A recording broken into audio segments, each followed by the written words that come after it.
अस्सलाम वालेकुम। धरती टीवी न्यूज़ से गॾु मां आहियां फौज़िया जा। सभ खां पहिरियां हिकु नज़र हिन वक़्त जी हेडलाइन।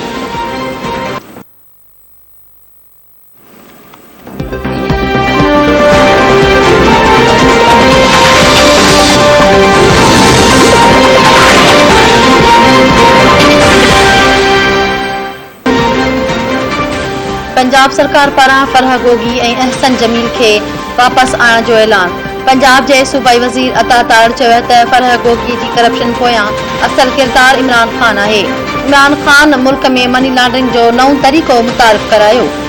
इमरान, बुशरा ऐं फरह गोगी मुल्क लुटींदा रहिया। इमरान खान सचो आहे त फरह गोगी खे ॾे वापसि आणे। बुशरा बीबी माण्हुनि खे गद्दार करार ॾियारियो।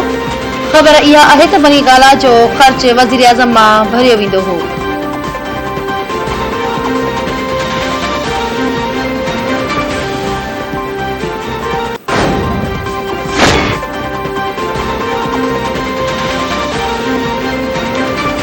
मुल्क में बिजली जो बहरान न टरियो। सॼे मुल्क में लोड शेडिंग जो अज़ाब वधी वियो।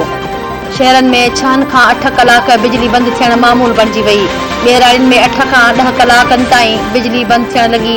मौसम में बहितरी ऐं हफ़्तेवार मोकल सबबि गुज़िरियल ॾींहुं बिजली जी तलब घटिजी वई।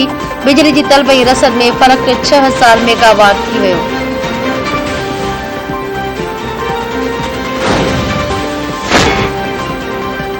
अगकथियूं अधूरियूं रहिजी वयूं। कराची में मींहुं न पियो। मौसमियात खाते अॼु शाम या राति कराची में बरसाति जी ॿीहर अगकथी करे छॾी। चीफ मेट्रोलॉजिस्ट सरदार सरफराज़ अहमद चयो आहे त मॉनसून सिस्टम सिंध, बलोचिस्तान, राजस्थान ऐं अरबी समुंड में मौजूदु आहे, जेको अॼु राति मींहं जो सबबु बणिजी सघे थो। चीफ मेट्रोलॉजिस्ट मूजिबि बरसाति जो पहिरियों सिस्टम 5 जुलाई ताईं सॼे सिंध जे असरअंदाज थींदो। ॿियो सिस्टम पहिरें सिस्टम ख़तम थियण खां 18 कलाक पोइ असरअंदाज थींदो।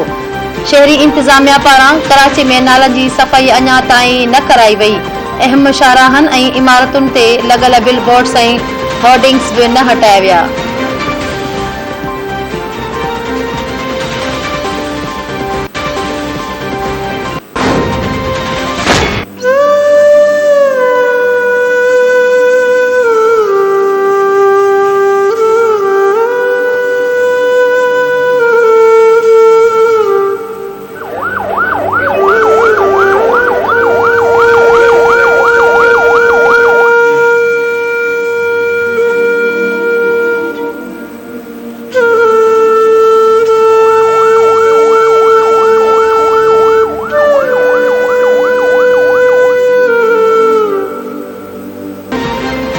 ज़ोब भरसां खौफनाक रोड हादसो, 20 ॼणा फौत, 12 ॼणा ज़ख़्मी।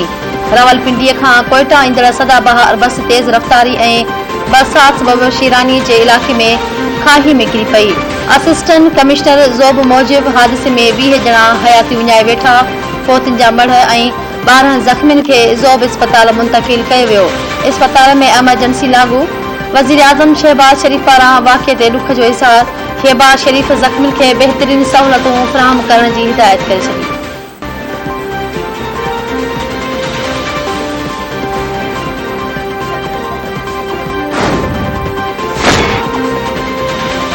कोरोना सबबि वधीक ॼणा हयाती विञाए वेठा। 24 कलाकनि दौरान मुल्क में कोरोना जा 650 नवां केस ज़ाहिर थिया। सिहत जे क़ौमी इदारे NIH मूजिबि सॼे मुल्क में कोरोना जी पकड़ जी शरह 8.8% रही। मुल्क में कोरोना सिस्टम इलाज हेठि 138 माण्हुनि जी हालत ॻणितीअ जोगी आहे।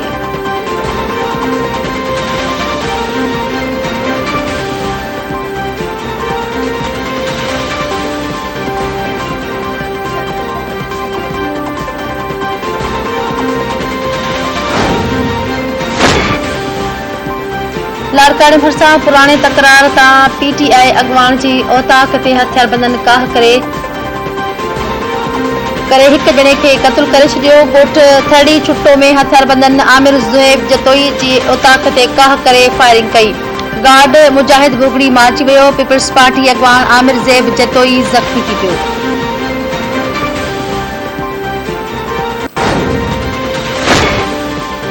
कश्मीर में भाणेजे जी फायरिंग में मामो ऐं मारोट क़त्ल। ॻोठ लाल खान चाचड़ में बिजली न ॾियण तां मामनि ऐं भाणेजनि में छेड़ो थी पियो।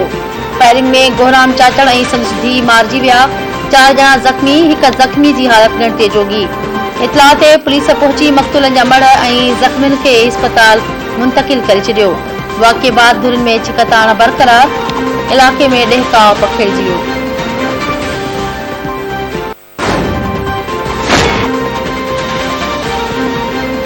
पीर ॻोठ भरिसां घुमरा बिरादरी जे 2 धुरियुनि में झेड़ो, 1 ॼणो क़तल।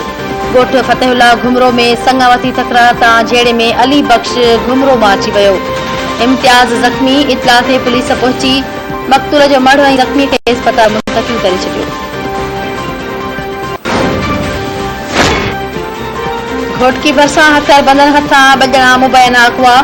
लाखा पाड़े ऐं ममताज़ कॉलोनी वासी 2 ॼणा शफ़क़त कोरी ऐं सनी राजपूत खे हथियारबंद बग्गू वाह वटां मुबैना तौर अगवा करे विया। मुगविन जे वारसनि जो चवणु आहे त हथियारबंदनि सारंग कोरीअ खे बि अगवा कयो हुयो, जंहिंखे हथियारबंद माज़ूर हुजण सबबि ॿधी 2 ॼणनि खे अगवा करे फरार थी विया।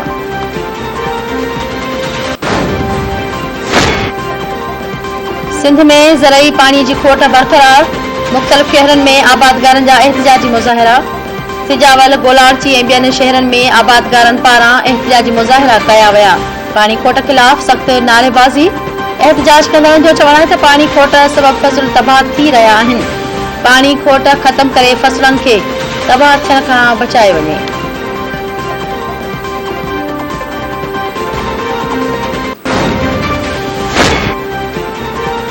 ऐं Pakistan Cricket Board Kashmir Premier League लाइ NOC जारी करे छॾी। KPL एडिशन 2 लाइ 1 खां 25 अगस्त ताईं विंडो ॾिनी वई। KPL जे तर्जुमान जो चवणु आहे त KPL में हिन भेरे हिक नई फ्रेंचाइज़ जमो जांबाज़ जी वात कई वेंदी। KPL 2 में 6 बदिरां 7 टीमूं हूंदियूं। ड्राफ्टिंग ईद खां पोइ थींदी।